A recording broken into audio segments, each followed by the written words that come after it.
அஸ்ஸலாமு அலைக்கும் வரஹ்மத்துல்லாஹி தஆலா பரகாத்துஹு.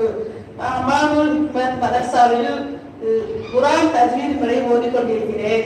அது நல்ல முறையில், எளிமையான முறையில், புரிந்து கொள்கிற முறையில் மதரசா சொல்லித் தராங்க.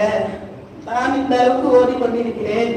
அது மட்டும் இல்லாமல் தொழுகையில் சூறாக்களை மனம் செய்து கொண்டிருக்கிறோம்.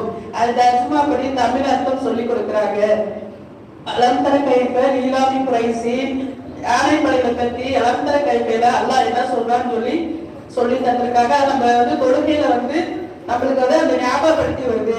அப்படி தொழுகும் போது அல்லாஹ் முழு ஈமானோடு தொழுக வைக்கிறார். அது மட்டும் இல்லாமல் சாப்பாடின் சுண்ணத்துக்கள், கழிவறையின் சுண்ணத்துக்கள், தொழுகை எப்படி தொழுகிறது, தொழுகையின் வாஜிப்கள், தொழுகையின் உள்பண்பு வெளிப்பண்புகள் அனைத்தையும் ஈஸியாக கற்றுக் கொடுக்கிறார்கள். பொறுமையுடன் கற்றுக் கொடுக்கிறார்கள். நம்ம ஏதாவது தெரியலன்னு சொன்னா கூட பொறுமையா அமைதியா சொல்லி தராங்க. அது மட்டும் இல்லாமல் பயான் வைக்கிறாங்க.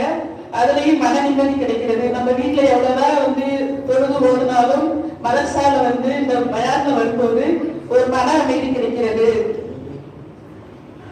அல்லாஹ் உங்களுக்கு முஸ்தாபிமார்களுக்கும் அஜத்துமார்களுக்கும் அல்லாஹ் ஆரோக்கியத்தை கொடுத்து, உடல் ஆரோக்கியத்தை கொடுத்து இந்த மதரசா, அது மட்டும் இல்லாமல் பள்ளிவாசலில் பராத் ரவு மெஹராஜ் ரவுக்கு தொழுகை பயான் திக்ரு நடக்கிறது. நம்ம வீட்டுல அந்த அளவுக்கு திக்ரு செய்ய மாட்டோம். அந்த அளவுக்கு திக்ரு செஞ்சு துவா செய்யறாங்க எல்லாத்துக்காகவும். அல்லாஹ் இந்த பள்ளிவாசலுக்கும் இந்த மதரசாவுக்கும் உதவி செய்வானாக.